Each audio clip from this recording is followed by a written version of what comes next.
रुद्र संहिता तीर्थ पार्वती खंड हिमालय के अस्थावर जंगम ग्रीव स्वरूप एक दिव्य तत्व का वर्णन। मैना के साथ उनका विवाह तथा मैना आदि को पूजन में प्राप्त हुए शंकादि के शाप एवं वरदान का कथन। नारद जी ने पूछा, ब्राह्मण, पिता के यज्ञ में अपने शरीर का परित्याग करके दक्ष कन्या जगदम्बा सती देवी किस प्रकार गिरिराज हिमालय की पुत्री हुई, किस तरह अत्यंत उग्र तपस्या करके उन्होंने पुनः शिव को ही पति के रूप में प्राप्त किया, यह मेरा प्रश्न है। आप इस पर भली भांति और विशेष रूप से प्रकाश डालिए। ब्रह्मा जी ने कहा, मुने नारद, तुम पहले पार्वती की माता के जन्म, विवाह और अन्य भक्तिवर्तक पावन चरित्र सुनो। मुनि श्रेष्ठ, उत्तर दिशा में पर्वतों का राजा हिमवान नामक महान पर्वत है, जो महा तेजस्वी और स्मृतशाली है। उसके दो रूप प्रसिद्ध है, एक अस्थावर और दूसरा जंगम। मैं संक्षेप से उसके सूक्ष्म अस्थावर स्वरूप का वर्णन करता हूँ। वह रमणीय पर्वत नाना प्रकार के रत्नों का आकार खान है और पूर्व तथा पश्चिम समुद्र के भीतर प्रवेश करके इस तरह खड़ा है मानो भूमंडल को नापने के लिए कोई मानदंड हो। वह नाना प्रकार के वृक्षों से व्याप्त है और अनेक शिखरों के कारण विचित्र शोभा से संपन्न दिखाई देता है। सिंह, व्याध आदि पशु सदा सुखपूर्वक उसका सेवन करते हैं। हिम का तो वह भंडारी है, इसलिए अत्यंत उग्र जान पड़ता है। भांति भांति के आश्चर्यजनक दृश्य से उसके विचित्र शोभा होती है। देवता, ऋषि, सिद्ध और मुनि उस पर पर्वत का आश्रय लेकर रहते हैं। भगवान शिव को वह बहुत ही प्रिय है। तपस्या करने का स्थान स्वरूप से ही वह अत्यंत पवित्र और महात्माओं को भी पावन करने वाला है। तपस्या में वह अत्यंत सिद्धि प्रदान करता है। अनेक प्रकार के धातुओं की खान और शुभ है। वही दिव्य शरीर धारण करके सर्वांग सुंदर रमणीय देवता के रूप में भी स्थित है।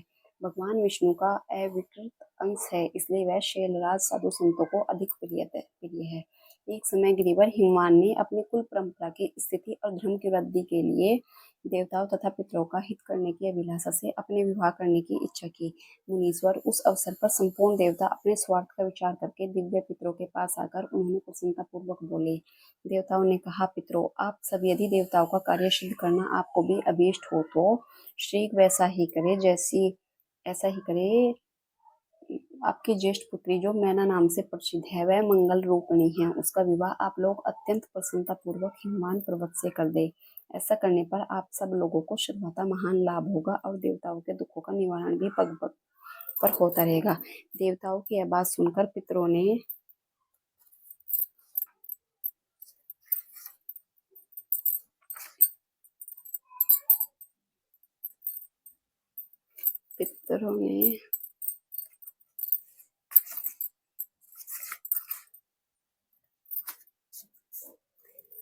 परस्पर विचार करके स्वीकृति दे दी और अपनी पुत्री मैना को विधि पूर्वक हिमालय के हाथों में दे दिया। उस परम मंगलमय विवाह में बड़ा उत्सव मनाया गया। मुनीश्वर नारद, मैना के साथ हिमालय के सुविवाह का यह सुखद प्रसंग मैंने तुमसे प्रसन्नता पूर्वक कहा है। अब और क्या सुनना चाहते हो? नारद जी ने पूछा, विद्वान, अब आदर पूर्वक मेरे सामने मैना की उत्पत्ति का वर्णन कीजिए। उसे किस प्रकार श्राप प्राप्त हुआ था यह कहिए और मेरे संदेह का निवारण कीजिए। ब्रह्मा जी बोले, मुने, मैंने अपने दक्ष नामक जिस पुत्र की पहले चर्चा की है, उसकी 60 कन्याएं हुई थी, जो सृष्टि की उत्पत्ति में कारण बनी। नारद, दक्ष ने कश्यप आदि मुनि श्रेष्ठ मुनियों के साथ उनका विवाह किया था। यह सब वृत्तांत तो तुम्हें विदित ही है। अब प्रस्तुत विषय को सुनो। उन कन्याओं में एक स्वधा नाम की कन्या थी, जिसका विवाह उन्होंने पितरों के साथ किया। स्वधा की 3 पुत्रियां थी, जो सौभाग्यशालिनी तथा धर्म की मूर्ति थी। उनमें ज्येष्ठ पुत्री का नाम मैना था। मंजली तन्या के नाम से प्रसिद्ध है। सबसे छोटी कन्या का नाम कलावती था। ये सारी कन्याएं पितरों की मानस पुत्रियां थी। जो पितरों की पुत्रियां थी वे मैना, धन्या और कलावती थी। और जो वे हिमालय थे, उनके साथ इनका मैना का विवाह हुआ था। उसके मन से प्रकट हुई थी, मानस पुत्री थी, उनके मन से प्रकट हुई थी। उनका जन्म किसी माता के गर्भ से नहीं हुआ था, अतएव ये अयोनिजा थी। केवल लोक व्यवहार से श्रद्धा की पुत्री मानी जाती थी। इनके सुंदर नामों का कीर्तन करके मनुष्य संपूर्ण विष्ट को प्राप्त कर लेता था। ये सदा संपूर्ण जगत की वंदनीय लोक माताएं हैं और उत्तम अबुद्धि से सुशोभित रहती है। सबकी सप्रम योगिनी, ज्ञान निधि तथा तीनों लोकों में सर्वत्र जा सकने वाली है। मुनीश्वर, एक समय वे तीनों बहनें भगवान विष्णु के निवास स्थान श्वेत द्वीप में उनका दर्शन करने के लिए गई। भगवान विष्णु को प्रणाम और भक्ति पूर्वक उनकी स्तुति करके वे उन्हीं की आज्ञा से वहां ठहर गई। उस समय वहां संतों का बड़ा भारी समाज एकत्रित हुआ था। मुने उसी अवसर पर मेरे पुत्र सुनकादि सिद्धगण भी वहां गए और श्री हरि की स्तुति वंदना करके उन्हीं की आज्ञा से वहां ठहर गए। सनकादि मुनि देवताओं के आदि पुरुष और संपूर्ण लोकों में वंदनीय हैं। वे जब वहां आकर खड़े हुए उस समय श्वेत द्वीप के सब लोग उन्हें देख प्रणाम करते हुए उठकर खड़े हो गए, परंतु ये तीनों बहनें उन्हें देखकर भी वहां नहीं उठी। इससे सनत कुमार ने उनको मर्यादा रक्षार्थ उन्हें स्वर्ग से दूर होकर नर स्त्री बनने का श्राप दे दिया। फिर उनके प्रार्थना करने पर वे प्रसन्न हो गए और बोले। सनत कुमार ने कहा, पितरों की तीनों कन्याओं, तुम प्रसन्नचित होकर मेरी बात सुनो। यह तुम्हारे शोक का नाश करने वाली और सदा ही तुम्हें सुख देने वाली है। तुम में से जो ज्येष्ठ है वह भगवान विष्णु की अंशभूत हिमालय गिरी की पत्नी हो। उससे जो कन्या होगी वह पार्वती के नाम से विख्यात होगी। पितरों की दूसरी प्रिय कन्या योगिनी धन्या राजा जनक की पत्नी होगी। उसकी कन्या के रूप में महालक्ष्मी अवतीर्ण होगी जिसका नाम सीता होगा। इसी प्रकार जो पितरों की छोटी पुत्री है कलावती, द्वापर के अंतिम भाग में वृषभानु वैश्य की पत्नी होगी और उनकी प्रिय पुत्री राधा के नाम से विख्यात होगी। योगिनी मैना पार्वती जी के वरदान से अपने पति के साथ उसी शरीर से कैलाश नामक परम पद को प्राप्त हो जाएगी। धन्य तथा उनके पति जनक कुल में उत्पन्न हुए जीवन मुक्त महायोगी राजा शीरध्वज लक्ष्मी स्वरूप सीता के प्रभाव से बैकुंठ धाम में जाएंगे। वृषभानु के साथ वैवाहिक मंगल कृत्य संपन्न होने के कारण जीवन मुक्त योगिनी कलावती भी अपनी कन्या राधा के साथ गोलोक धाम में जाएगी। इसमें संशय नहीं है, विपत्ति में पड़े बिना कहाँ किनकी महिमा प्रकट होती है। उत्तम कर्म करने वाले पुण्यात्मा पुरुषों का संकट जब टल जाता है तब उन्हें दुर्लभ सुख की प्राप्ति होती है।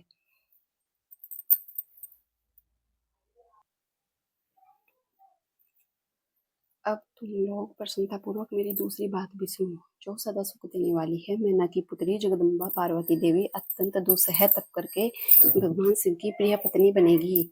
धन्य की पुत्री सीता भगवान श्री राम जी की पत्नी होगी और लोकाचार का आश्रय ले श्री राम के साथ विहार करेगी। साक्षात गोलोक धाम में निवास करने वाली राधा ही कलावती की पुत्री होगी। वे गुप्त स्नेह में बनकर श्री कृष्ण की प्रियतमा बनेगी। ब्रह्मा जी कहते हैं, नारद, इस प्रकार श्राप के ब्याज से दुर्लभ वरदान देकर सबके द्वारा प्रशंसित भगवान सनत कुमार मुनि भाइयों सहित वहीं अंतर्ध्यान हो गए। तात पितरों की मानस पुत्री वे तीनों बहनें इस प्रकार शाप मुक्त हो सुख पाकर तुरंत अपने घर को चली गई। जय हो।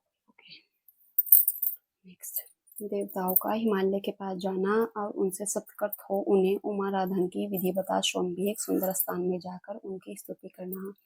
नारद जी बोले, महामते, आपने मैना के पूर्वजन्म की यह शुभ एवं अद्भुत कथा कही है। उनके विवाह का प्रसंग भी मैंने सुन लिया है। अब आगे के उत्तम चरित्र का वर्णन कीजिए।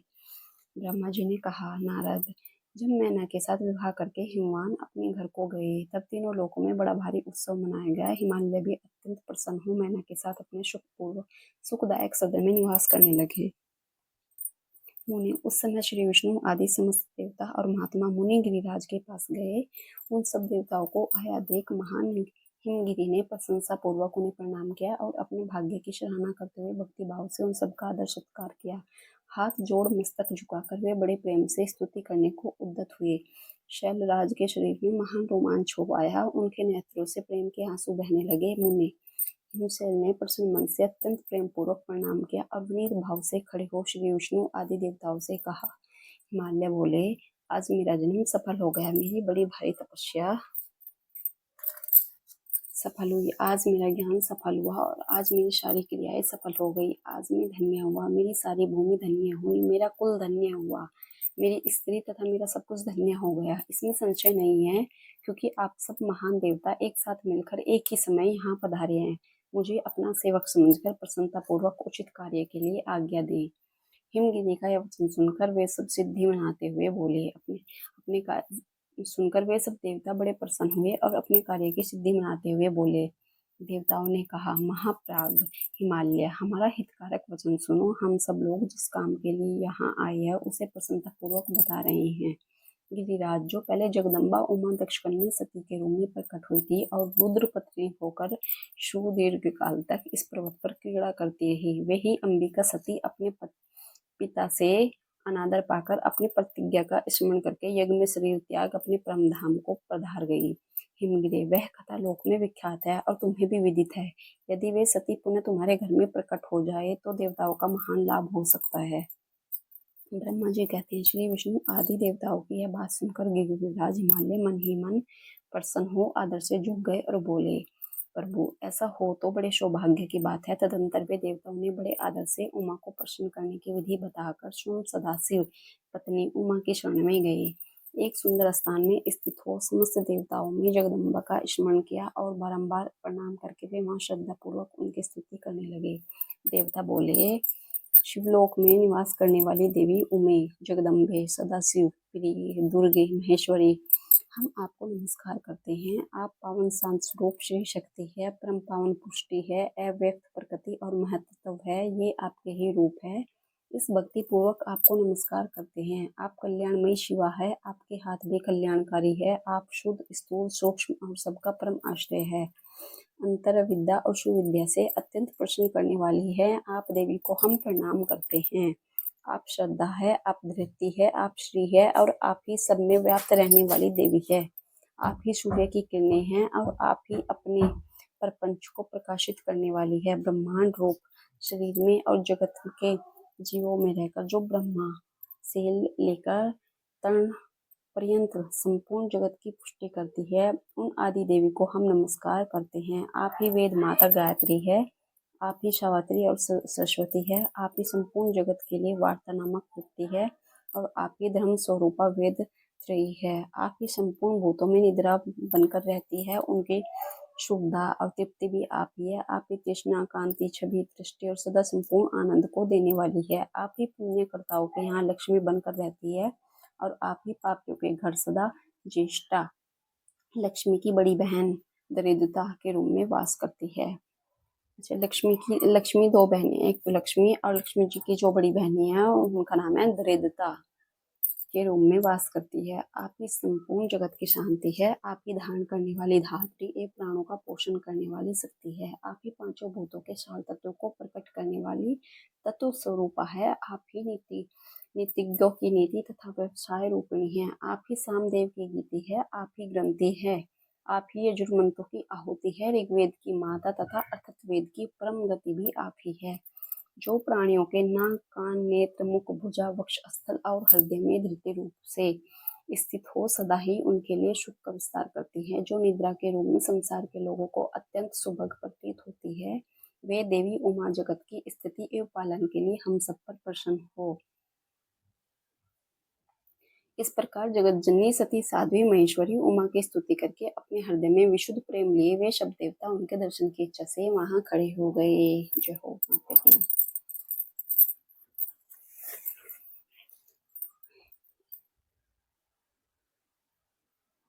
ये जो प्रसंग था इसमें ना नारद जी ब्रह्मा जी से माता पार्वती के पूर्व जन्म या भगवान शिव से उन्हें पुनः प्राप्ति के रूप में प्राप्त करने की उनकी तपस्या से संबंधित बातें जानना चाहते हैं। उमा देवी का दिव्य रूप, जो प्रभु की उमा देवी का दिव्य रूप से देवताओं को दर्शन देना, देवताओं का उनसे अपना अभिप्राय निवेदन करना और देवी का अवतार लेने की बात स्वीकार करके देवताओं को आश्वासन देना। ब्रह्मा जी कहते हैं, नारद, देवताओं के इस प्रकार स्तुति करने पर दुर्गम पीड़ा का नाश करने वाली जगत जननी देवी दुर्गा उनके सामने प्रकट हुई। वे परम अद्भुत दिव्य रत्न में रथ पर बैठी हुई थी। उस श्रेष्ठ रथ में घुंघरू लगे हुए थे और मुलायम बिस्तर बिछे थे।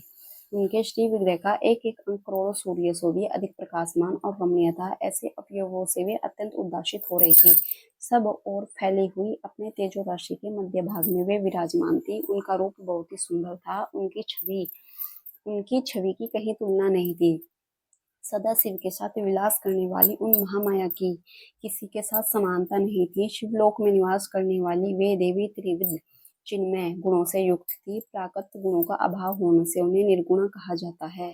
वे नित्य रूपा है। वे दुष्टों पर प्रचंड कोप करने के कारण चंडी कहलाती है, परंतु स्वरूप से शिवा कल्याणमयी है। सबकी संपूर्ण पीड़ाओं का नाश करने वाली तथा संपूर्ण जगत की माता वे ही हैं। प्रलय काल में महानिद्रा होकर सबको अपने अंक में सुला लेती है तथा वे समस्त सज्जनों का संसार सागर से उद्धार कर देती है। शिवा देवी की तेजो राशि के प्रभाव से देवताओं ने अच्छी तरह देख ना सके, तब उनके दर्शन की अभिलाषा से देवताओं ने फिर उनका स्तवन किया। तदंतर दर्शन की इच्छा रखने वाले विष्णु आदि सब देवता उन जगदम्बा की कृपा पाकर वहां उनका सुस्पष्ट दर्शन कर सके। इसके बाद देवता बोले, अंबिके महादेवी, हम सदा आपके दास है। आप प्रसन्नता पूर्वक हमारा निवेदन सुनिए। पहले आप दक्ष की पुत्री के रूप में अवतीर्ण हो लोक में रुद्रदेव की वल्लभा हुई थी। उस समय आपने ब्रह्मा जी के तथा दूसरे देवताओं के महान दुख का निवारण किया था। तदंतर पिता से अनादर पाकर अपनी की हुई प्रतिज्ञा के अनुसार आपने शरीर को त्याग दिया और स्वयं धाम में पधार गई। इससे भगवान हर को बड़ा दुख हुआ। यहाँ पर जो देवता है वे ऐसे बोल रहे हैं कि मतलब है वे पहले दक्ष की पुत्री थी सती। प्रजापति दक्ष की पुत्री सती थी, जो वो उन्होंने अपना उसमें यज्ञशाला में अपने प्राण त्याग दिए थे। और फिर अब वे यहाँ पर हिमवान जो वो पर्वत है, हिमालय पर्वत है, अब उनके पुत्री के रूप में अब वे अवतार लेंगी यहाँ पर, जो माता पार्वती कहलाएंगी। इससे भगवान हर को भी बड़ा दुख हुआ। महेश्वर, आपके चले आने से देवताओं का कार्य पूरा नहीं हुआ था। हम देवता ऋणी व्याकुल होकर आपके शरण में आए हैं। महेशानी शिवे, आप देवताओं का मनोरथ पूर्ण करें, जिससे सनत कुमार का वचन सफल हो। देवी, आप भूतल पर अवतीर्ण हो, पुण्य रुद्रदेव की पत्नी होइए और यथा योग्य ऐसी लीला कीजिए जिससे देवताओं को सुख प्राप्त हो। देवी, इससे कैलाश पर्वत पर निवास करने वाले रुद्रदेव भी सुखी होंगे। आप ऐसी कृपा करें जिससे सब सुखी हो और सारा दुख नष्ट हो जाए। ब्रह्मा जी कहते हैं, नारद, ऐसा कहकर विष्णु आदि सब देवता प्रेम में मग्न हो और भक्ति से विनम्र होकर चुपचाप खड़े रहे। देवताओं की यह स्तुति सुनकर शिवा देवी को भी बड़ी प्रसन्नता हुई। उसके हेतु का विचार करके अपने प्रभु शिव का स्मरण करते हुए भक्त वत्सला दयामयी उमा देवी उस समय विष्णु आदि देवताओं से संबोधित करके हंस के बोली। उमा ने कहा, हे हरे, हे विदे और देवताओं तथा मुनियों, तुम सब लोग अपने मन से व्यथा को निकाल लो और मेरी बात सुनो। मैं तुम पर प्रसन्न हूँ, इसमें संशय नहीं है। सब लोग अपने अपने स्थान को जाओ और चिरकाल तक सुखी रहो। मैं अवतार ले मैना की पुत्री होकर उन्हें सुख दूंगी और रुद्रदेव की पत्नी हो जाऊंगी। शिव की यह मेरा अत्यंत गुप्त मत है। भगवान शिव की लीला अद्भुत है, वह ज्ञानियों को भी मोह में डालने वाली है। देवताओं, उस यज्ञ में जाकर पिता के द्वारा अपने स्वामी का अनादर देख जब से मैंने दक्ष जनित शरीर को त्याग दिया है, तभी से मेरे स्वामी कालाग्नि रुद्रदेव तत्काल दिगंबर हो गए। वे मेरी ही चिंता में डूबे रहते हैं। उनके मन में यह विचार उठा रहता है कि धर्म को जानने वाली सती मेरा रोष देखकर पिता के यज्ञ में गई और वहां मेरा अनादर देख मुझ में प्रेम होने के कारण उसने अपना शरीर त्याग दिया। यही सोचकर वे घर बार छोड़ अलौकिक वेश धारण करके योगी हो गए। मेरी स्वरूप भूता सती के वियोग को वे महेश्वर सहन न कर सके। देवताओं, भगवान रुद्र की भी यह अत्यंत इच्छा है कि भूतल पर मैना और हिमालय के घर में मेरा अवतार हो, क्योंकि वे पुनः मेरा पानी ग्रहण करने की अधिक अभिलाषा रखते हैं। तो मैं रुद्रदेव के संतोष के लिए अवतार लूंगी और ललित गति का आश्रय लेकर हिमालय पत्नी मैना की पुत्री होंगी। ब्रह्मा जी कहते हैं, नारद, ऐसा कहकर जगदम्बा शिवा उस समय समस्त देवताओं के देखते देखते ही अदृश्य हो गई और तुरंत अपने लोक में चली गई। तदंतर हर्ष से भरे हुए विष्णु आदि समस्त देवता और अमु ने उस दिशा को प्रणाम करके अपने धाम में चले गए। अब इस प्रसंग में ये है कि अब माता पार्वती अब यहाँ पर जन्म लेंगी हिमालय के यहाँ पर। मैना को प्रत्यक्ष दर्शन देकर शिवा देवी का उन्हें अभीष्ट वरदान से संतुष्ट करना तथा मैना से मेना का जन्म। नारद जी ने पूछा, पिताजी, जब देवी दुर्गा अंतर्ध्यान हो गई और देवगण अपने अपने धाम को चले गए, उसके बाद क्या हुआ? ब्रह्मा जी ने कहा, मेरे पुत्रों में श्रेष्ठ प्रवर नारद, जब विष्णु आदि देव समुदाय हिमालय और मैना को देवी की आराधना का उपदेश दे चले गए, तब गिरिराज, हिमालय और मैना दोनों दंपत्ति ने बड़ी भारी तपस्या आरंभ की। वे दिन रात शंभु शिवा का चिंतन करते हुए भक्ति युक्त चित्त से नित्य उनकी सम्यक रीति से आराधना करने लगे।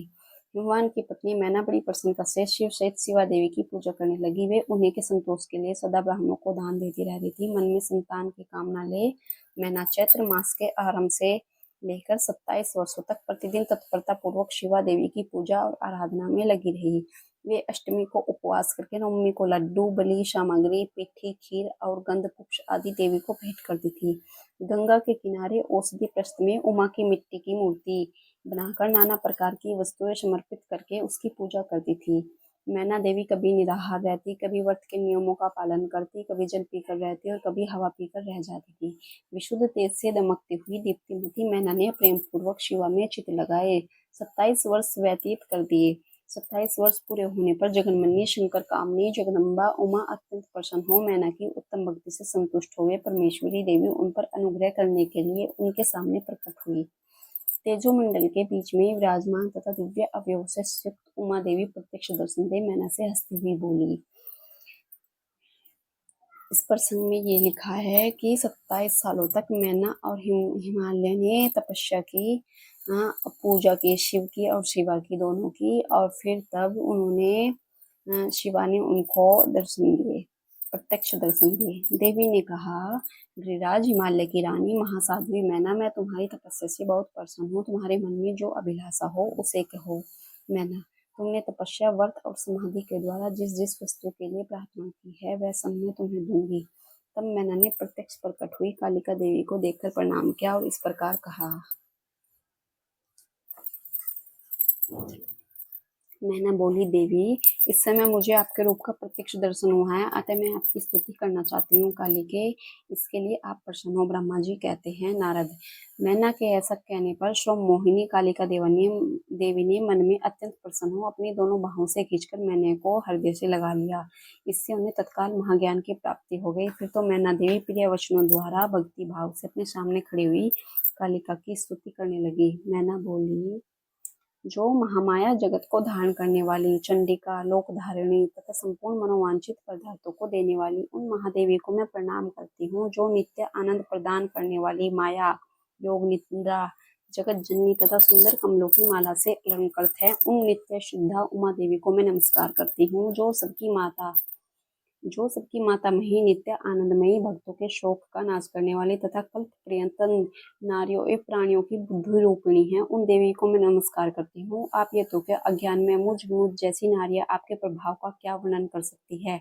अर्थात वेद की जो हिंसा, मारण आदि का प्रयोग है वह आप ही है। देवी, आप मेरे अभीष्ट फल को सदा प्रदान कीजिए। भावहीन, आकार रहित तथा अदृश्य नित्यानित तन मात्राओं से आप ही पंचभूतों के समुदायों को शिक्त करती है। आप ही उनकी शाश्वत शक्ति है।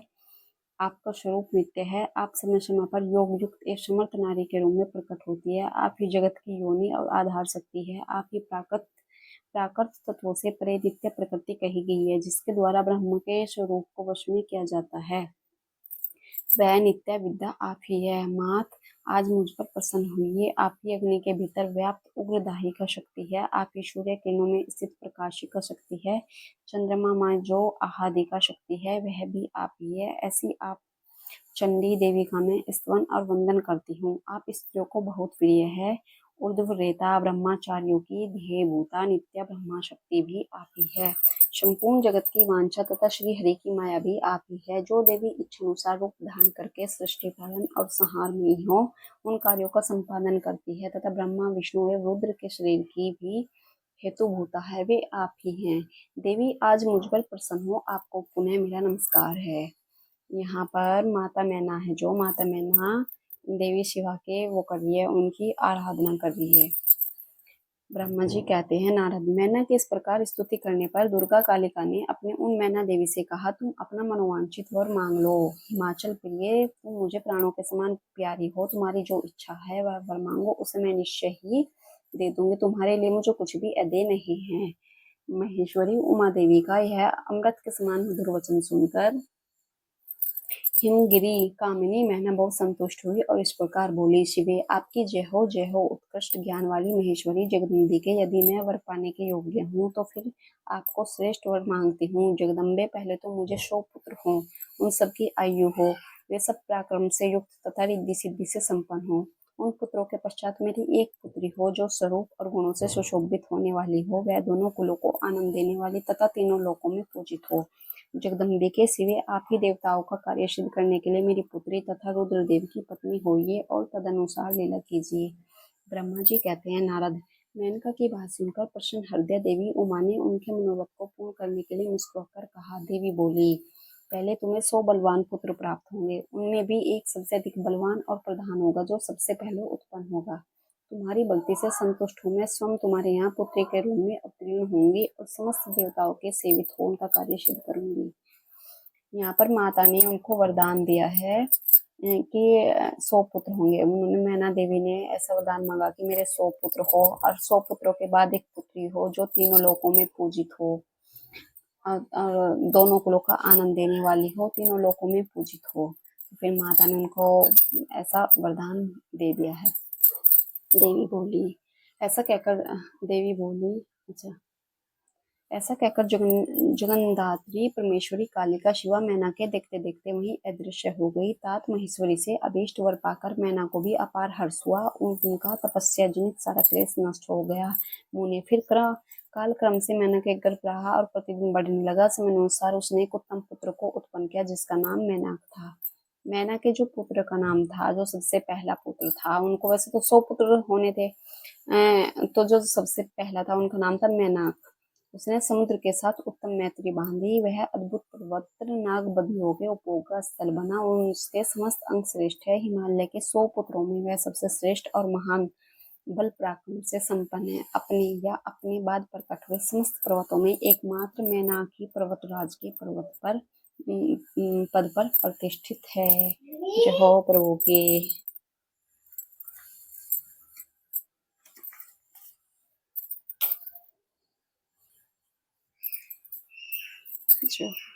देवी उमा का हिमवान के हृदय तथा मैना के ग्रह में आना, गर्भस्थ देवी का देवताओं द्वारा स्तवन, उनके दिव्य रूप में प्रादुर्भाव, माता मैना से बातचीत तथा नवजात कन्या के रूप में परिवर्तित होना।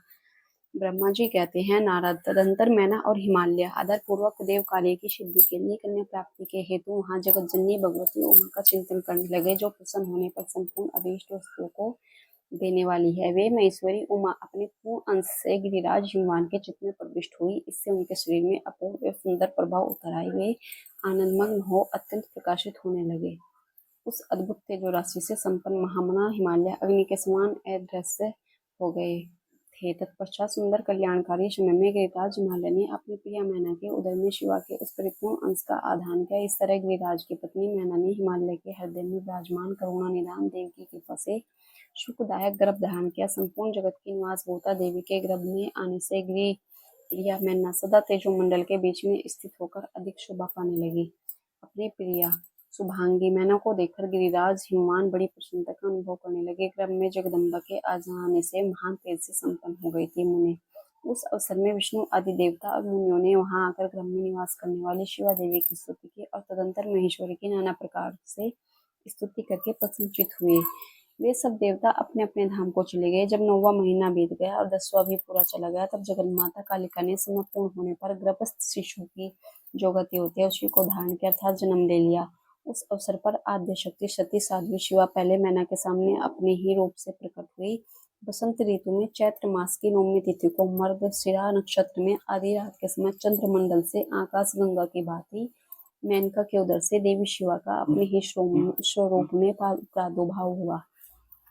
उस समय संपूर्ण संसार में प्रसन्नता छा गई। अनुकूल हवा चलने लगी जो सुंदर सुगंधित एवं गंभीर थी। उस समय जल की वर्षा के साथ फूलों की वृष्टि हुई। विष्णु आदि सब देवता वहां आए। सबने सुखी होकर प्रसन्नता के साथ जगदम्बा के दर्शन किए और शिवलोक में निवास करने वाली दिव्य रूपा महामाया शिव कामिनी मंगलमयी कालिका माता का स्तवन किया। नारद, जब देवता लोग स्तुति करके चले गए तब मेनका उस समय प्रकट हुई। नील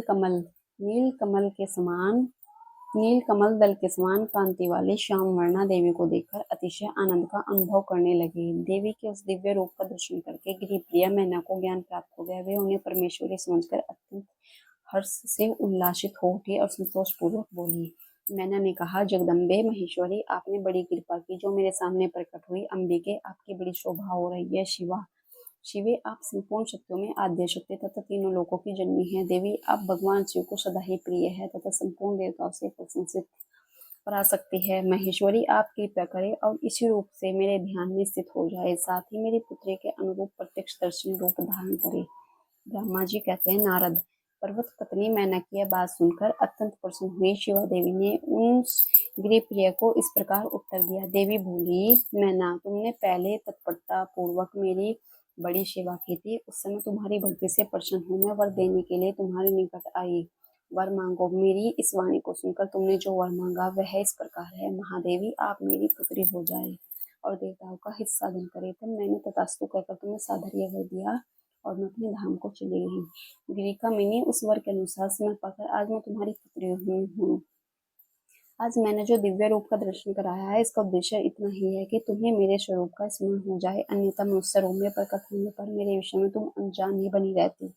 अब तुम दोनों दंपत्ति पुत्री भाव से अथवा दिव्य भाव से मेरा निरंतर चिंतन करते हुए मुझ में स्नेह रखो। इससे मेरी उत्तम गति प्राप्त होगी। मैं पृथ्वी पर अद्भुत लीला करके देवताओं का कार्य सिद्ध करूंगी, भगवान शंभु की पत्नी होंगी और सज्जनों का संकट से उद्धार करूंगी। ऐसा कहकर जगन्माता शिवा चुप हो गई और विशेषण माता के देखते देखते प्रसन्नता पूर्वक नवजात पुत्री के रूप में परिवर्तित हो गई। जय हो माता की। पार्वती का नामकरण और विद्याध्ययन। नारद का हिमवान के यहाँ जाना, पार्वती का हाथ देखकर भावी फल बताना, चिंतित हुए हिमवान को आश्वासन दे पार्वती का विवाह शिव जी के साथ करने को कहना और उनके संदेह का निवारण करना। ब्रह्मा जी कहते हैं, नारद, मैना के सामने महातेजस्वी कन्या होकर लोली की गति का आश्रय ले वह रोने लगी। उसका मनोहर रोदन सुनकर घर की सब स्त्रियां हर्ष से खिल उठी और बड़े वेग से प्रसन्नतापूर्वक वहां आ पहुंची।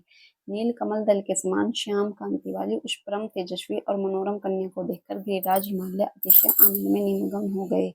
तदंतर सुंदर मुहूर्त में मुनियों के साथ हिमवान ने अपने पुत्री के काली आदि सुखदायक नाम रखे। देवी शिवा गिरिराज के भवन में दिनों दिन बढ़ने लगी। ठीक उसी तरह जैसे वर्षा के समय में गंगा जी की जलराशि और शरद ऋतु के शुक्ल पक्ष में चांदनी बढ़ती है। सुशीलता आदि गुणों से संयुक्त तथा बंधुजनों के प्यारी उस कन्या को कुटुंब के लोग अपने कुल के अनुरूप पार्वती नाम से पुकारने लगे।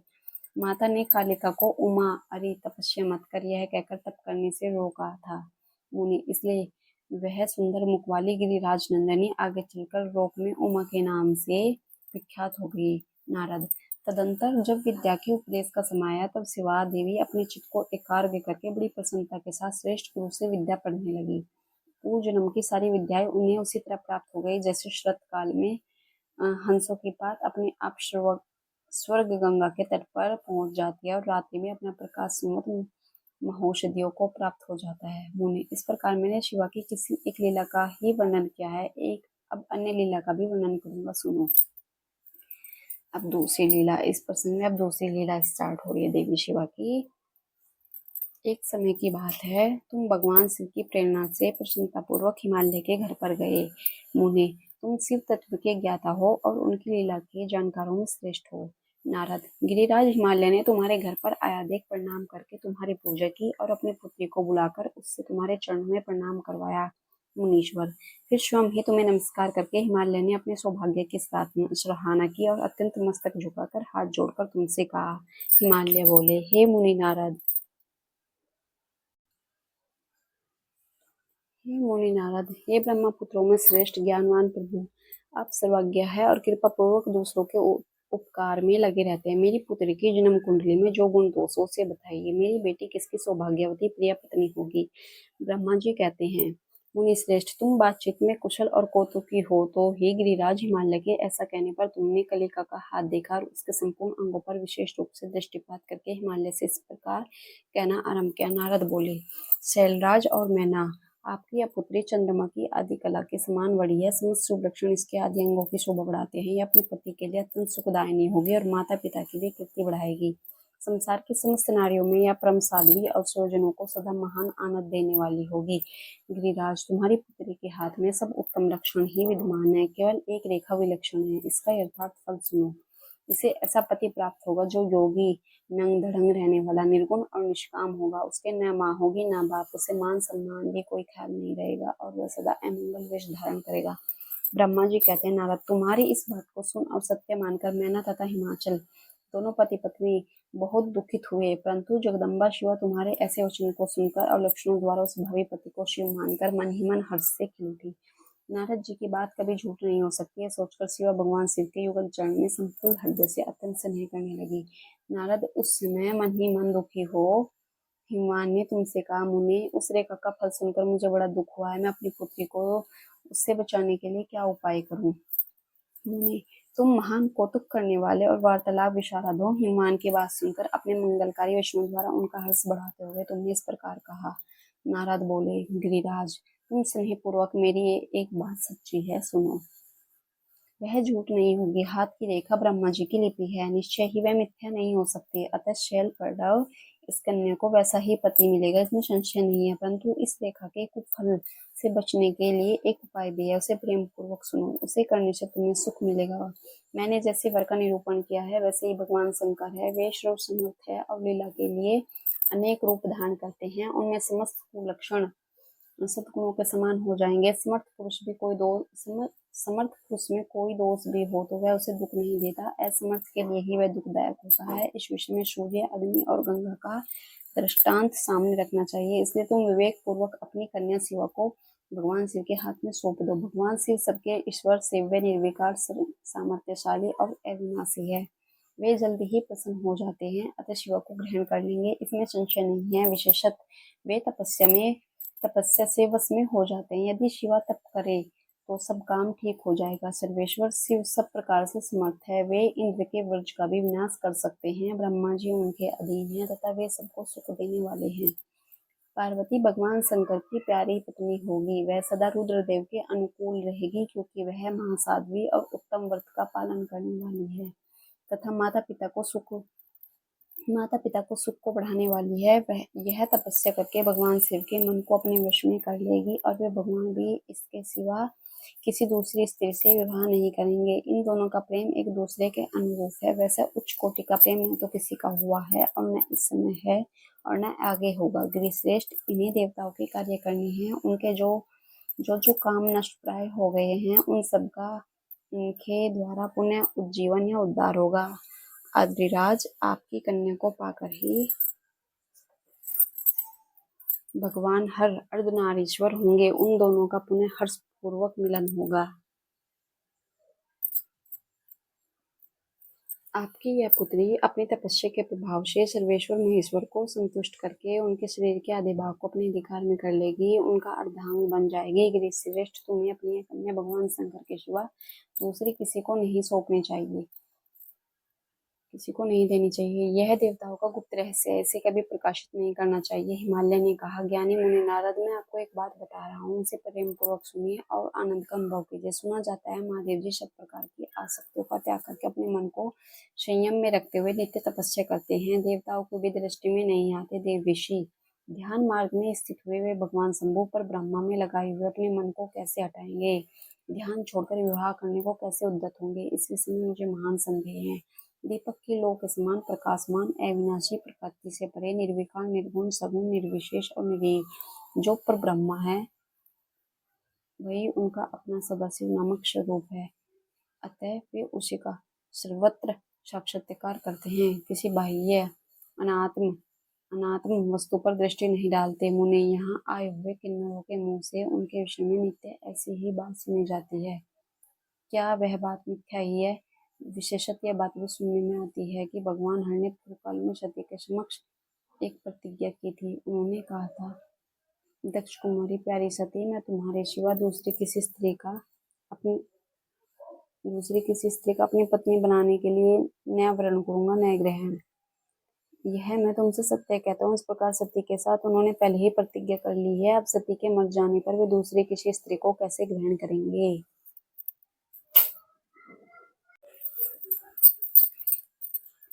यह सुनकर तुम नारद ने कहा, महामते गिरिराज, इस विषय में तुम्हें चिंता नहीं करनी चाहिए। तुम्हारी यह पुत्री काल ही पूर्व काल में दक्ष कन्या सती हुई थी। उस समय इसी का सदा श्रव मंगलदायी सती नाम था। वे सती दक्ष कन्या होकर रुद्र की प्यारी पत्नी हुई थी। उन्होंने पिता के यज्ञ में अनादर पाकर तथा भगवान शंकर का अपमान हुआ देख क्रोध पूर्वक अपने शरीर को त्याग दिया था। वे ही सती फिर तुम्हारे घर में उत्पन्न हुई थी। तुम्हारी पुत्री साक्षात जगदम्बा शिवा है। यह पार्वती भगवान हर की पत्नी होगी, इसमें संशय नहीं है। नारद, ये सब बातें तुमने हिमवान को विस्तार पूर्वक बताई। पार्वती का वह पूर्ण रूप और चरित्र प्रीति को बढ़ाने वाला है। काली के उस संपूर्ण पूर्व वृत्तांत को तुम्हारे मुख से सुनकर हिमवान अपनी पत्नी और पुत्र के साथ तत्काल संदेह रहित हो गए। इसी तरह तुम्हारे मुख से अपनी उस पूर्वक कथा को सुनकर काली ने लज्जा के मारे मस्तक झुका लिया और उसके मुख पर मंद मुस्कान की प्रभा फैल गई। गिरिराज हिमालय पार्वती के उस चरित्र को सुनकर उसके माथे पर हाथ फेरने लगे और मस्तक सूंघकर उसे अपने आसन के पास बिठा लिया। नारद, इसके पश्चात तुम उसी क्षण प्रसन्नतापूर्वक स्वर्गलोक को चले गए और गिरिराज हिमान को भी मन ही मन मनोहर आनंद से युक्त हो अपने सर्व संपत्तिशाली भवन में प्रविष्ट हो गए। जय हो प्रभु की। नेक्स्ट, मैना और हिमालय की बातचीत। पार्वती तथा हिमान के शोकन तथा भगवान शिव से मंगल ग्रह की उत्पत्ति का प्रसंग।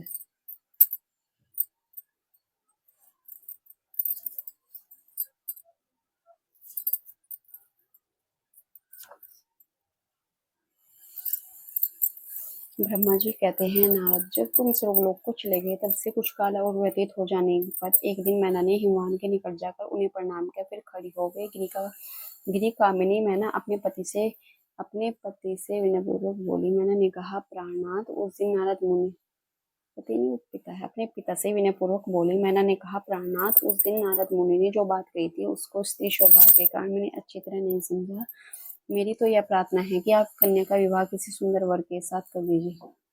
नहीं, पति से विनयपूर्वक बोली। मैना ने कहा, प्राणनाथ, उस दिन नारद मुनि ने जो बात कही थी उसको स्त्री स्वभाव के कारण मैंने अच्छी तरह नहीं समझा। मेरी तो यह प्रार्थना है कि आप कन्या का विवाह किसी सुंदर वर के साथ कर दीजिए। वह विवाह सर्वथा आपको सुख देने वाला होगा। लीजिए का वर शुभ लक्षणों से संपन्न और कुलीन होना चाहिए। मेरी बेटी मुझे प्राणों से भी अधिक प्रिय है। वह उत्तम वर पाकर जिस प्रकार भी प्रसन्न और सुखी हो सके वैसा कीजिए। आपको मेरा नमस्कार है। ऐसा कहकर मैंने अपने पति के चरणों पर गिर पड़ी। उस समय उनके मुख पर आंसुओं की धारा बह रही थी। प्राग श्रोमणी हिमान ने उठाया और यथावत समझाना आरंभ किया। हिमालय बोली, देवी, मैं यथार्थ और तत्व की बात बताता हूँ, सुनो। भ्रम छोड़ो, मुनि की बात कभी झूठी नहीं हो सकती। यदि बेटी पर तुम्हें स्नेह है तो उसे सादा शिक्षा दो। वह भक्ति पूर्वक सुस्थिर चित्त से भगवान शंकर के लिए तप करे। मैन के यदि भगवान शिव प्रसन्न होकर काली का प्राणी ग्रहण कर लेते हैं तो सब शुभ ही होगा। नारद जी का बताया हुआ अमंगल या अशुभ नष्ट हो जाएगा। शिव के समीप जाते सारे अमंगल सदा मंगल रूप हो जाते हैं। इसलिए तुम पुत्री को शिव की प्राप्ति के लिए तपस्या करने की शिक्षा दो। ब्रह्मा जी कहते हैं, नारद, हिमवान की आवाज सुनकर मैना को बड़ी प्रसन्नता हुई। वह तपस्या में रुचि उत्पन्न करने के लिए पुत्री को उपदेश देने के निमित्त उसके पास गई। परंतु बेटी के सुकुमार अंग पर दृष्टिपात करके मैना के मन में बड़ी व्यथा हुई। उनके दोनों नेत्रों में तुरंत आंसू भर आए। फिर तो गिरिप्रिया मैना ने अपनी पुत्री को उपदेश देने की शक्ति नहीं रह गई। अपनी माता की उस चेष्टा को पर्वत जी शीघ्र ही ताड़ गई। तब वे सर्वज्ञ परमेश्वरी कालिका देवी माता को बारंबार आश्वासन दे तुरंत बोली। पार्वती ने कहा, माँ, तुम बड़ी समझदार हो। मेरी एक बात सुनो। आज पिछली रात्रि के समय ब्रह्मा मुहूर्त में मैंने एक स्वप्न देखा, उसे बताती हूँ। माता जी ने स्वप्न में एक दयालु, एक तपस्वी ब्राह्मण ने मुझे शिव की प्रसन्नता के लिए उत्तम तपस्या करने का प्रसन्नतापूर्वक उपदेश दिया है। नारद, ये सुनकर मेनका ने शीघ्र अपने पति को बुलाकर पुत्री के देखे हुए स्वप्न को पूर्णतः कह सुनाया। मेनका के मुख से पुत्री के स्वप्न को सुनकर गिरिराज हिमालय बड़े प्रसन्न हुए और अपनी प्रिय पत्नी को समझाते हुए बोले। गिरिराज ने कहा, प्रिय, पिछली रात में मैंने भी एक स्वप्न देखा है। मैं आदरपूर्वक उसे बताता हूँ, तुम प्रेम पूर्वक उसे सुनो। एक बड़े उत्तम तपस्वी थे। नारद जी ने वर के जैसे लक्षण बताए थे। उन्हीं लक्षणों से युक्त शरीर को उन्होंने धारण कर रखा था। वे बड़ी प्रसन्नता के साथ मेरे नगर के निकट तपस्या करने के लिए आए। उन्हें देखकर मुझे बड़ा हर्ष हुआ और मैं अपनी पुत्री को साथ लेकर उनके पास गया। उस समय मुझे ज्ञात हुआ कि नारद जी के बताए हुए वह वर भगवान शंभु यही हैं। तब मैंने उन तपस्वी की सेवा के लिए अपनी पुत्री को उपदेश देकर उनसे भी प्रार्थना की कि वे इनकी सेवा स्वीकार करें। परंतु उस समय उन्होंने मेरी बात नहीं मानी। इतने में ही वहां सांख्य और वेदांत के अनुसार बहुत बड़ा विवाद छिड़ गया। तदंतर उनकी आज्ञा से मेरी बेटी वहीं रह गई और अपने हृदय में उन्हीं की कामना रखकर भक्तिपूर्वक उनकी सेवा करने लगी। सुमुखी, यही मेरा देखा हुआ स्वप्न है जिसे मैंने तुम्हें बता दिया। अतः प्रिय, मैंने कुछ काल तक इस स्वप्न के फल की परीक्षा या प्रतीक्षा करनी चाहिए। इस समय यही उचित जान पड़ता है। तुम निश्चित समझो, यही मेरा विचार है। ब्रह्मा जी कहते हैं, मुनीश्वर नारद, ऐसा कहकर गिरिराज हिमान और मेनका शुद्ध हृदय से उस स्वप्न के फल की परीक्षा एवं प्रतीक्षा करने लगे। देवऋषि, शिव भक्त शिरोमणि भगवान शंकर यश परम पावन मंगलकारी भक्ति वर्धक और उत्तम है। तुम इसे आदरपूर्वक सुनो। दक्ष यज्ञ से अपने निवास स्थान कैलाश पर्वत पर आकर भगवान शंभु प्रिय विरह से कातर हो गए और अपने प्राणों से भी अधिक प्यारी सती देवी का हृदय से चिंतन करने लगे। अपने पार्षदों को बुलाकर सती के लिए शोक करते हुए उनके प्रेम वर्धक गुणों का अत्यंत प्रीतिपूर्वक वर्णन करने लगे। यह सब उन्होंने सांसारिक गति को दिखाने के लिए कहा। फिर गृहस्थ आश्रम की सुंदर स्थिति तथा नीति रीति का परित्याग करके वे दिगंबर हो गए और सब लोगों में उन्मत्त की भांति भ्रमण करने लगे। लीला कुशल होने के कारण विरही की अवस्था का प्रदर्शन करने लगे। सती के विरह से दुखित हो कहीं भी उनका दर्शन ना पाकर भक्त कल्याणकारी भगवान शंकर पुनः कैलाशगिरी पर लौट आए और मन को यत्न पूर्वक एकाग्र करके उन्होंने समाधि लगा ली, जो समस्त दुखों का नाश करने वाली है। समाधि में वे अविनाशी स्वरूप का दर्शन करने लगे।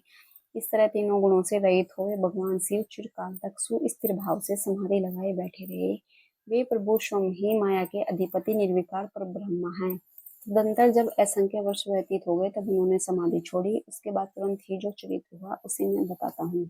भगवान शिव के ललाट से उस समय श्रम जनित पसीने की एक बूंद पृथ्वी पर गिरी और तत्काल एक शिशु के रूप में परिणत हो गई। उन्होंने उस बालक के चार भुजाएं थी, शरीर की कांति लाल थी, आकार मनोहर था, दिव्य श्रुति से दीप्तिमान व शोभाशाली बालक अत्यंत दुस्सह तेज से संपन्न था। तथापि उस समय लोकाचार परायण परमेश्वर शिव के आगे वह साधारण शिशु की भांति रोने लगा। यह देख पृथ्वी भगवान शंकर से भयमान उत्तम वृद्धि से विचार करने के पश्चात सुंदरी स्त्री का रूप धारण करके वहीं प्रकट हो गई। उन्होंने उस सुंदर बालक को तुरंत उठाकर अपनी गोद में रख लिया और अपने ऊपर प्रकट होने वाले दूध को ही स्तन्य के रूप में उसे पिलाने लगी। उन्होंने स्नेह से उसका मुंह चूमा और अपना ही बालक मान हंस हंसकर उसे खिलाने लगी। परमेश्वर शिव का हित साधन करने वाली पृथ्वी देवी सच्चे भाव से स्वयं उसकी माता बन गई। संसार की सृष्टि करने वाले परम कौतुकी एवं विद्वान अंतर्यामी शंभु वह चरित्र देखकर हंस पड़े और पृथ्वी को पहचान कर उनसे बोले, धरणी तुम धन्य हो, मेरे इस पुत्र को प्रेम पूर्वक पालन करो। यह श्रेष्ठ शिशु तुम मुझ महातेजस्वी शंभु के श्रम जल पसीने से ही तुम्हारे ऊपर उत्पन्न हुआ है। वसुदेव, यह प्रियकारी बालक यद्यपि मेरे श्रम जल से प्रकट हुआ है तथापि तुम्हारे नाम से तुम्हारे ही पुत्र के रूप में इसकी ख्याति होगी। यह सदा त्रिविध तापों से रहित होगा, अत्यंत गुणवान और भूमि देने वाला होगा। यह मुझे भी सुख प्रदान करेगा, तुम इसे अपनी रुचि के अनुसार ग्रहण करो। ब्रह्मा जी कहते हैं, नारद ऐसा कहकर भगवान शिव चुप हो गए। उनके हृदय में विरह का प्रभाव कुछ कम हो गया। उनमें विरह क्या था, वे लोकाचार का पालन कर रहे थे। वास्तव में शतपुरुषों के प्रिय श्री रुद्रदेव निर्विकार परमात्मा ही है। शिव की उपयुक्त आज्ञा को शिरोधार्य करके पुत्र सहित पृथ्वी देवी श्री अपने स्थान को चली गई। उन्हें अत्यंतिक सुख मिला। वह बालक भौम नाम से प्रसिद्ध हो युवा पर होने पर तुरंत काशी चला गया और वहां उसने दीर्घ काल तक भगवान शंकर की सेवा की। विश्वनाथ जी की कृपा से ग्रह की पदवी पाकर वे भूमि कुमार श्री की श्रेष्ठ एवं दिव्य लोक में चले गए, जो शुक्र लोक से परे है। जय हो प्रभु। हर महादेव। अभी प्रश्न नेक्स्ट। हर हर महादेव। भगवान शिव का गंगावतरण तीर्थ में तपस्या के लिए आना, हिमवान द्वारा उनका स्वागत, पूजन और स्मरण तथा भगवान शिव की आज्ञा के अनुसार उनका उस स्थान पर दूसरों को न्याय देने जाने की व्यवस्था करना। ब्रह्मा जी कहते हैं, नारद, हिमवान की पुत्री लोक पूजित शक्ति स्वरूप पार्वती हिमालय के घर में रहकर बढ़ने लगी। जब उनकी अवस्था 8 साल की हो गई तब सती के विरह से कातर हुए शंभु को उनके जन्म का समाचार मिला। नारद उस अद्भुत बालिका पार्वती को हृदय में रखकर वे मन ही मन बड़े आनंद का अनुभव करने लगे। इसी बीच में लौलिक गति का आश्रय ले शंभु ने अपने मन को एकाग्र करने के लिए तप करने का विचार किया। नंदी आदि कुछ शांत पार्षदों को साथ ले वे हिमालय के उत्तम शिखर पर गंगावतार नामक तीर्थ में चले आए, जहाँ पूर्व काल में ब्रह्मा धाम से च्युत होकर समस्त पाप राशि को नाश करने के लिए चली हुई परम पावनी गंगा पहल भूतल पर अवतीर्ण हुई थी। जितेंद्र हरने वहीं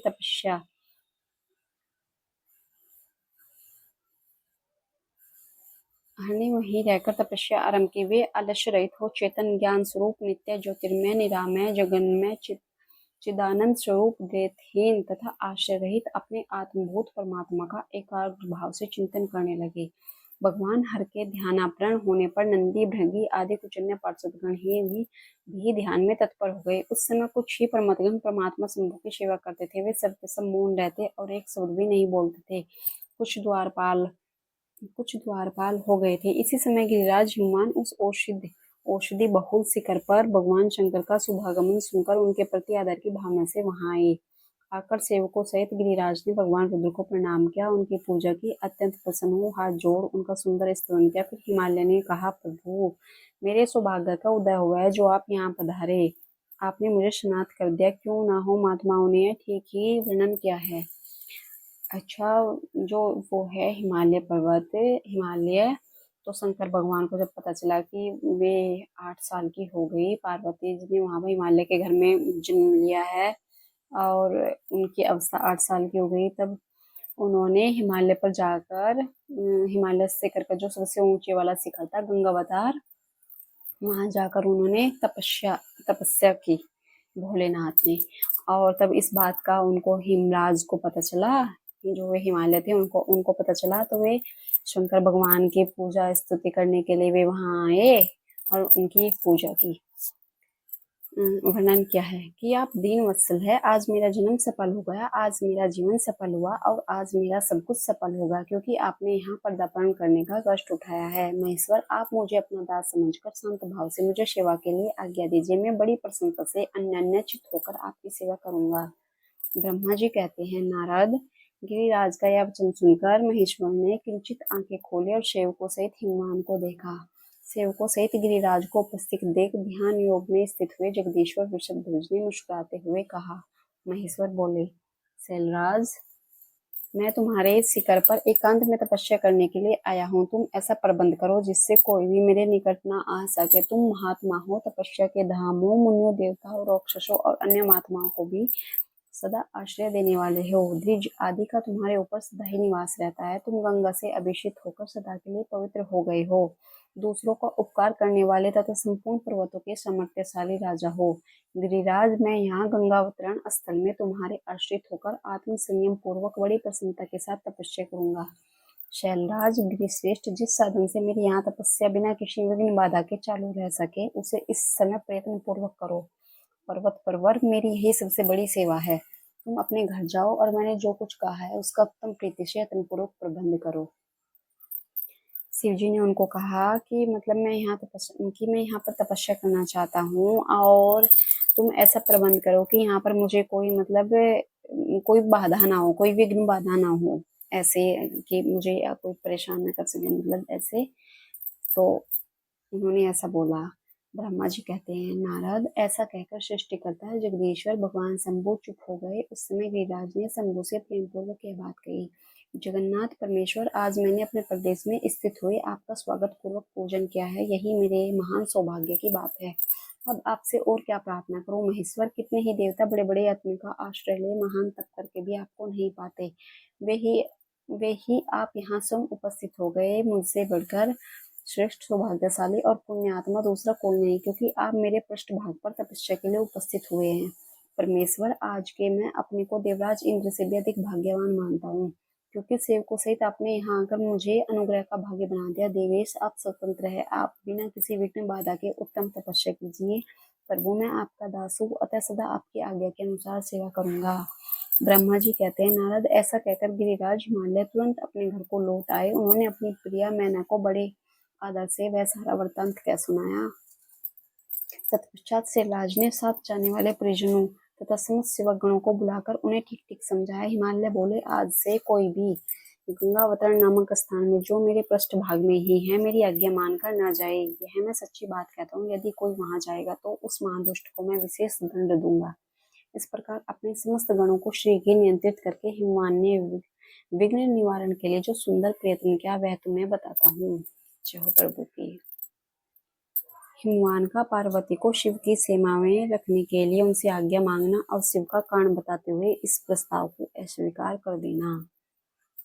ब्रह्मा जी कहते हैं, नारद, तदंतर शैलराज हिमालय उत्तम फल फूल लेकर अपनी पुत्री के साथ हर्षपूर्वक भगवान हर के समीप गए। वहां जाकर उन्होंने ध्यान प्रायण त्रिलोकीनाथ शिव को प्रणाम किया और अपनी अद्भुत कन्या कालिका को हृदय से उनकी सेवा में अर्पित कर दिया। फल फूल आदि सारी सामग्री उनके सामने रखकर पुत्री को आगे कर शैलराज ने शंभु से कहा, भगवान, मेरी पुत्री आप भगवान चंद्रशेखर की सेवा करने के लिए उत्सुक है, अतः आपके आराधन की इच्छा से मैं इसको साथ लाया हूँ। यह अपनी 2 सखियों के साथ सदा आप शंकर की ही सेवा में रहे। नाथ, यदि आपका मुझ पर अनुग्रह है तो इस कन्या को सेवा के लिए आज्ञा दीजिए।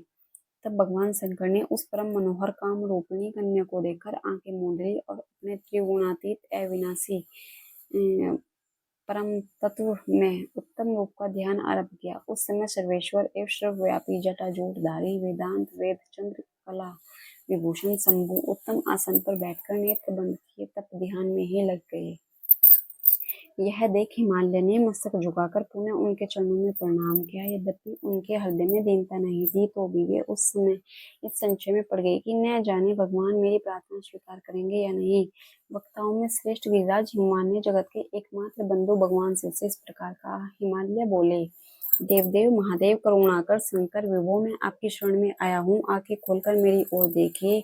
शिव सर्व महिषान जगत को आनंद प्रदान करने वाले प्रभु महादेव, आप संपूर्ण आपत्तियों का निवारण करने वाले हैं। मैं आपको प्रणाम करता हूँ। स्वामी प्रभु, मैं अपनी इस पुत्री के साथ प्रतिदिन आपका दर्शन करने के लिए आऊंगा, इसके लिए आदेश दीजिए।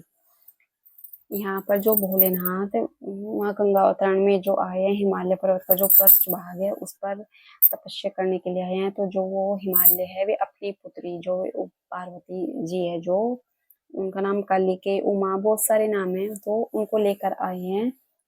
भोलेनाथ से ऐसे प्रार्थना कर रहे हैं, बोल रहे हैं कि मेरी पुत्री आपकी वो करना चाहते हैं सेवा।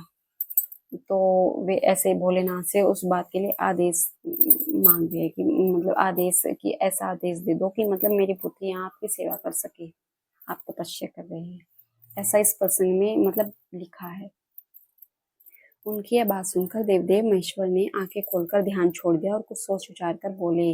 महेश्वर बोले, गिरिराज, तुम अपनी इस कुमारी कन्या को घर में रखकर ही नित्य मेरे दर्शन को आ सकते हो, अन्यथा मेरा दर्शन नहीं हो सकता है।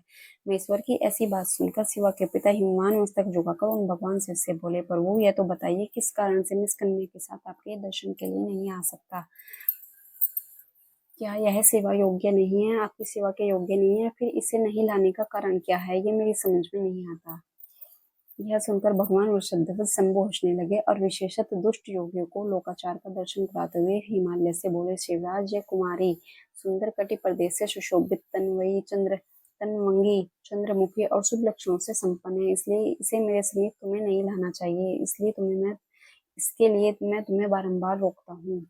वेद के पारंगत विद्वानों ने नारी को माया रूपिणी कहा है। विशेषत युक्ति स्त्री तो तपस्वी जनों के तप में विघ्न डालने वाले ही होते हैं। गिरिश्रेष्ठ, मैं तपस्वी योगी और सदा माया से निर्लिप्त रहने वाला हूँ, मुझे युक्ति स्त्री से क्या प्रयोजन। तपस्वियों के श्रेष्ठ आश्रय हिमालय, इसलिए फिर तुम्हें ऐसी बात नहीं करनी चाहिए क्योंकि तुम वेदोक्त धर्म में प्रवीण, ज्ञानियों में श्रेष्ठ और विद्वान हो। अचलबाज स्त्री के संग से मन में श्री घी विषय वासना उत्पन्न हो जाती है, उससे वैराग्य नष्ट हो जाता है और वैराग्य न होने से पुरुष उत्तम तपस्या से भ्रष्ट हो जाता है। इसलिए शैलराज, तपस्वी को स्त्रियों को संग नहीं करना चाहिए क्योंकि स्त्री महाविषय वासना की जड़ एवं ज्ञान वैराग्य का विनाश करने वाली होती है।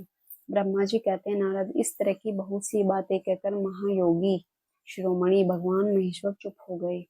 देवेशे शंभु का यह निरामय निस्पृह और निष्ठुर वचन सुनकर काली के पिता हिमवान चकित कुछ व्याकुल और चुप हो गए। तपस्वी शिव की कही हुई बात सुनकर और गिरिराज हिमवान को चकित हुआ जानकर भवानी पार्वती उस समय भगवान शिव को प्रणाम करके विशद वचन बोली। जय हो माता की।